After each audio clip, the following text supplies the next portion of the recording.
Saudações de paz, meus queridos, amados irmãos. Diante de nós está a palavra de Deus. Temos por motivo nos unirmos para orar e, buscando a presença de Deus, colocarmos as nossas súplicas, petições, os nossos motivos de oração e também compartilharmos da palavra do Senhor. E dentro da nossa união como igreja, sabemos o quanto Deus, o Pai, o Todo-Poderoso, nos faz essa identificação um com o outro, né? Nos faz obter essa identificação uns com os outros, gerando assim o que se chama de amor fraternal.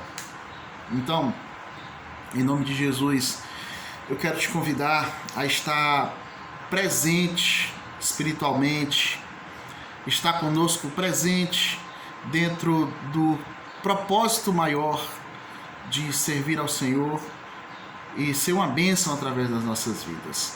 Então vamos orar em nome de Jesus. Amém? Pai bendito Deus, maravilhoso Senhor, acalma, Pai, a nossa vida, o nosso coração, nos leva às águas tranquilas e nos dá o refrigério, e que dentro desse grande poder que conhecemos e que temos mais ainda a conhecer, venhamos a ter o prazer na Tua palavra e nessa busca. Que não nos seja pesado, Pai, te buscar.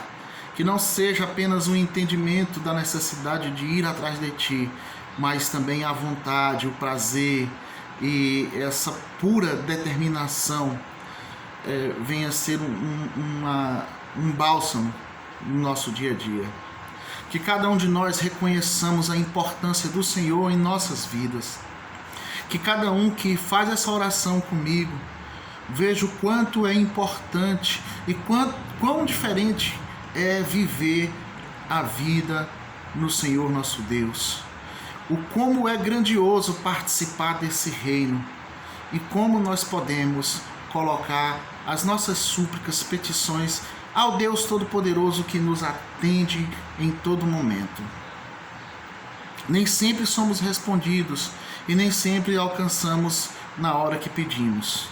Porém, o que temos é suficiente para colocar diante de Ti a nossa gratidão. Assim, meu Deus, em nome de Jesus, te pedimos por todas as famílias, por todos os enfermos, por todos que estão precisando, meu Pai, alcançar uma cura, alcançar um momento de paz, que essa oração se estenda aos que não estão ouvindo, mas que chegue aos necessitados dessa hora, Pai, em nome de Jesus.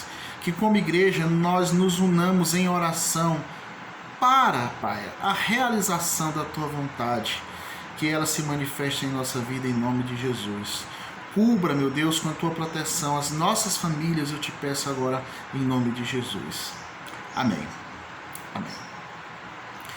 Nós meditamos na palavra do Senhor e hoje em Gênesis, no capítulo de número 22, nós estaremos falando sobre um texto muito conhecido, muito falado, que é quando Abraão é provado. E que lições poderemos tirar desse ensinamento? Então te convido a acompanhar a leitura comigo, Abraão, capítulo de número 22, que vai dizer assim: Depois dessas coisas, provou Deus a Abraão, dizendo-lhe: Abraão, e este lhe respondeu: Eis-me aqui. Então disse Deus: Toma o teu filho, teu único filho, Isaque, a quem amas, e vai à terra de Moriá, e oferece-o em holocausto sobre um dos montes que te mostrarei. Levantou-se, pois, Abraão de madrugada, e albardoou o seu jumento, tomou consigo 2 de seus servos, e a Isaque seu filho, tendo cortado lenha para o holocausto, partiu para o lugar que Deus lhe dissera. Ao terceiro dia levantou Abraão os olhos e viu o lugar de longe. Disse Abraão aos seus servos: ficai-vos aqui com o jumento, e eu e o rapaz iremos até lá, e havendo adorado, voltaremos a vós. Tomou Abraão a lenha, o holocausto, e a pôs sobre Isaque seu filho, e ele tomou o fogo e o cutelo na sua mão, e foram ambos juntos. Então disse Isaque a Abraão, seu pai: Meu pai, respondeu Abraão, eis-me aqui, meu filho. Perguntou-lhe Isaque: Eis o fogo e a lenha, mas onde está o cordeiro para o holocausto? Respondeu Abraão: Deus proverá para si o cordeiro para o holocausto, meu filho. E os dois seguiram juntos. Chegaram ao lugar que Deus dissera, e edificou Abraão ali um altar, e sobre ele pôs em ordem a lenha, amarrou Isaque seu filho, deitou no altar em cima da lenha, e estendendo a mão, pegou no cutelo para imolar o filho. Mas o anjo do Senhor lhe bradou desde o céu e disse: Abraão, Abraão, respondeu ele, eis-me aqui. Então disse o anjo: Não estenda a tua mão sobre o rapaz, e não lhe faças nada. Agora sei que temes a Deus, pois não me negaste o teu filho, o teu único filho. Então levantou Abraão os olhos e olhou e viu atrás de si um carneiro preso pelos chifres entre os arbustos. Foi Abraão, tomou o cordeiro e o ofereceu em holocausto ao lugar do seu filho. Assim chamou Abraão aquele lugar de o Senhor proverá. Daí dizer-se até o dia de hoje, no monte do Senhor se proverá. Então o anjo do Senhor bradou a Abraão pela segunda vez desde o céu e disse: Por mim mesmo jurei, diz o Senhor, porque fizesse isto e não me negaste o teu filho, o teu único filho, que deveras te abençoarei e grandemente multiplicarei a tua descendência, como as estrelas do céu e como a areia que está na praia do mar. A tua descendência tomará posse das cidades dos teus inimigos. E em tua descendência serão benditas todas as nações da terra, porque obedeceste a minha voz.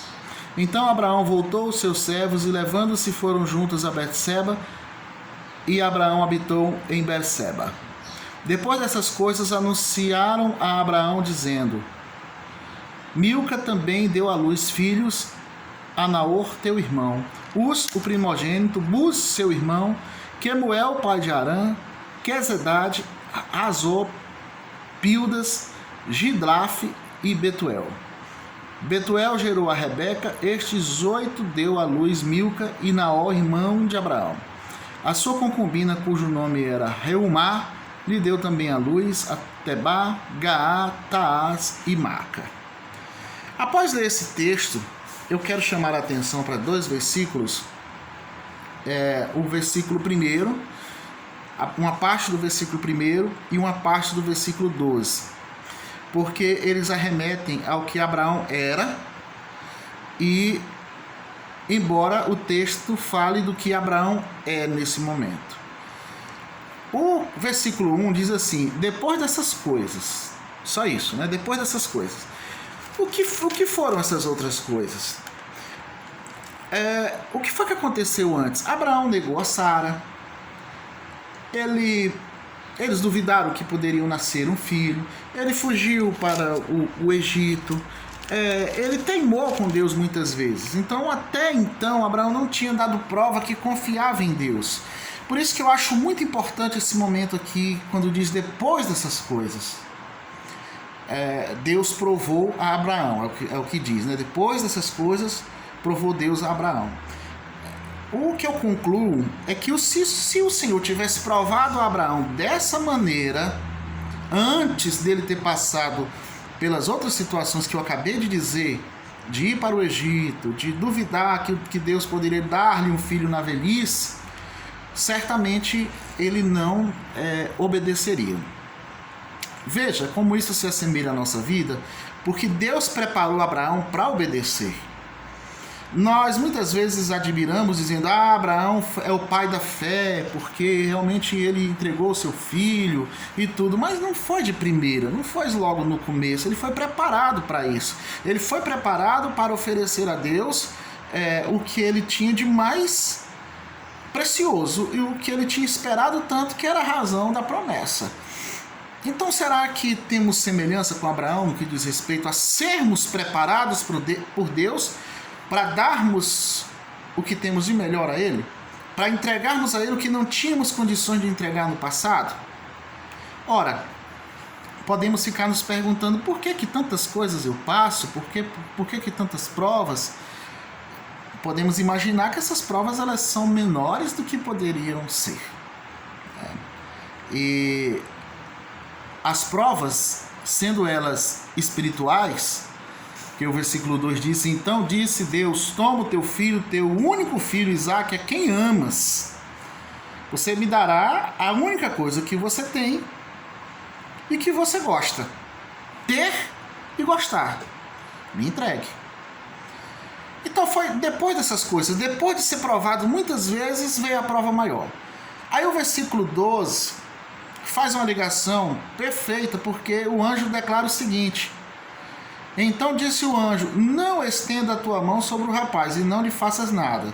Aí ele fala na parte B: agora sei que temes a Deus. Agora sei que temes a Deus. Será que Abraão antes não temia a Deus? Não o suficiente para entregar o seu filho. E tudo que ele passou foi justamente para que ele desenvolvesse um amor a Deus maior do que o seu amor paternal. Que a sua oferta que fosse colocada ali fosse maior do que as outras ofertas que ele tinha costume de dar. Deus tinha levado ele a um nível de comunhão que ele poderia entregar qualquer coisa, dando assim um sinal de obediência. O que é que nós precisamos aprender aqui, meus irmãos, com Abraão? É que no decorrer da nossa vida, nós podemos desenvolver a nossa fé e passarmos a não duvidar e também nos desapegar do que Deus está nos pedindo. Veja que o que Deus pediu, ele não recebeu. Ele pediu que Abraão desse o seu filho Isaque, mas não foi necessário. Porém, Abraão provou que seria capaz. Deus não está aqui para nos tirar as coisas, mas Ele está para nos dar uma condição de melhor obediência diante dEle. O versículo 7, quando ele diz assim: então Isaque, a Abraão seu pai, meu pai, respondeu: Abraão, eis-me aqui, filho. Perguntou-lhe Isaque: eis o fogo e a lenha, mas onde está o cordeiro para o holocausto? Ou seja, Isaque não estava entendendo o que estava acontecendo. E isso prova que ele era um bom filho. E de repente eles chegaram ao lugar. Chegou ao lugar do sacrifício e nada ali estava providenciado. E aí a gente entra naquela palavra, né, de a providência de Deus. De onde virá a providência de Deus?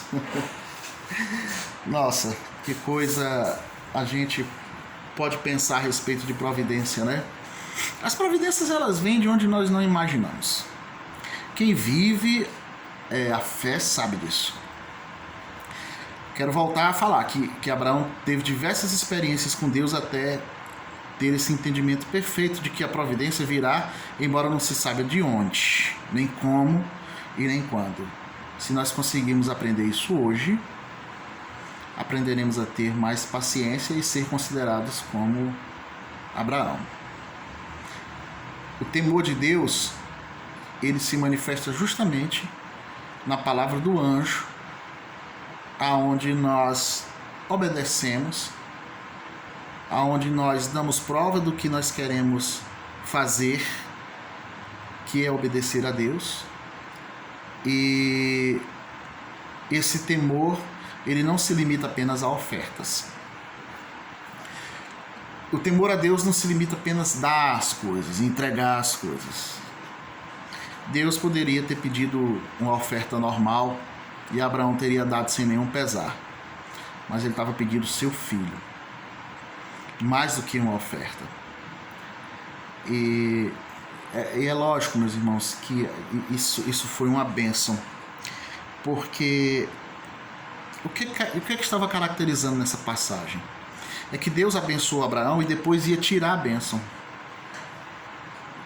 Você já ouviu falar nisso? Deus que retira a bênção, o Deus que dá a bênção e depois toma a bênção. Era o que estava na cabeça de Abraão depois de ter vivido tantas experiências. Deus fez uma promessa. E essa promessa passa por Isaac. Como é que ele vai desfazer aquilo que ele está fazendo? Como é que Deus irá desmanchar a sua própria obra? Quando nós começamos a olhar para o que Deus está fazendo dessa maneira, a gente consegue também perceber o quanto ele providencia o que será realizado como, vamos dizer assim, como socorro, usando as coisas que nós já temos. Veja que apareceu um carneiro enrolado pelo chifre. E aí nós vimos pelo outro lado que Deus providencia também providências por meio daquilo que nós não temos. Eu fico um pouco cabreiro com certas situações onde a gente fica tentando limitar a Deus, como se ele pudesse agir apenas com as coisas que nós temos, limitando o Senhor a ponto dele agir apenas com as coisas que nós podemos ver. Mas por outro lado, corremos o risco de imaginar que Deus não usa as coisas que temos também. Eu posso resumir dizendo que Deus usa o que ele quiser. E essa tentativa de tentar padronizar a ação de Deus, ela é totalmente fora da forma como ele age. Eu lendo esse texto, isso me dá uma tranquilidade. Porque eu sei que ele pode me usar e as coisas que eu tenho, assim como pode usar você e as coisas que você tem, como ele pode enrolar um carneiro pelo chifre em algum lugar e isso lhe vir como providência. Ora, meus irmãos, o que é que nós estamos fazendo aqui, se não servindo a Deus com as coisas que nós temos e as coisas que ele já nos deu? E tudo isso está dentro da sua promessa? Sim. E qual era a promessa que ele fez a Abraão? Que a sua descendência iria se desenvolver, e foi isso que aconteceu na segunda parte do texto, né? A sua família começou a crescer, outras pessoas começaram a nascer, como fala do versículo 20 em diante, que eu quero chamar a atenção para o versículo 20, que aí ele fala assim, depois dessas coisas, anunciaram a Abraão dizendo, Milca também deu à luz filhos a Naor, teu irmão. Ou seja, mais uma vez aparece aquela palavra, depois dessas coisas. Versículo 1, depois dessas coisas. Versículo 20, depois dessas coisas. Versículo 3 do capítulo 23, depois se levantou Abraão diante de sua esposa e disse aos filhos de Et. Então é uma sequência de depois. A gente pode pensar que, em nome de Jesus, essa pandemia passando, a gente vai poder olhar para trás e dizer, olha, depois da pandemia, depois dessas coisas, depois de termos vivenciado experiências difíceis, o depois, ele é realizado, meus irmãos, no presente, porque é quando nós chegamos à condição de dizer que o Senhor nos ajudou. Mas enquanto nós não chegamos no depois, nós estamos carregando o Isaac, carregando a lenha, carregando o jumento, caminhando para o lado do sacrifício. Não sabemos que providência virá, mas nós estamos caminhando para onde Deus determinou. Qual será o depois? Não dá para saber agora. Mas o Senhor não deixará de cumprir a sua promessa. É a certeza que temos em nome de Jesus. Vamos orar. Pai bendito Deus, que creiamos na promessa que o Senhor nos dá, que creiamos na Escritura, na palavra, no que o teu preceito fala a respeito da nossa vida e daqueles que creem em Ti. E assim, meu Pai, em nome de Jesus, nós não podemos negar o quanto o Senhor tem sido benevolente conosco. Nos abençoa, Pai, que mesmo que estejamos caminhando para o lado do sacrifício, como Abraão caminhou para entregar o seu filho querido, que nós caminhemos confiantes, mesmo, meu Deus, que o caminho seja de dor, seja de, muitas vezes, de angústia, muitas vezes de pesar, mas que continuemos caminhando, acreditando no que o Senhor está fazendo, em nome de Jesus, Pai. Que tenhamos o melhor depois dentro da Tua promessa. Assim cremos, pedimos e confiamos em nome de Jesus. Amém. Amém. Fiquemos em paz e que o Senhor nos abençoe grandemente.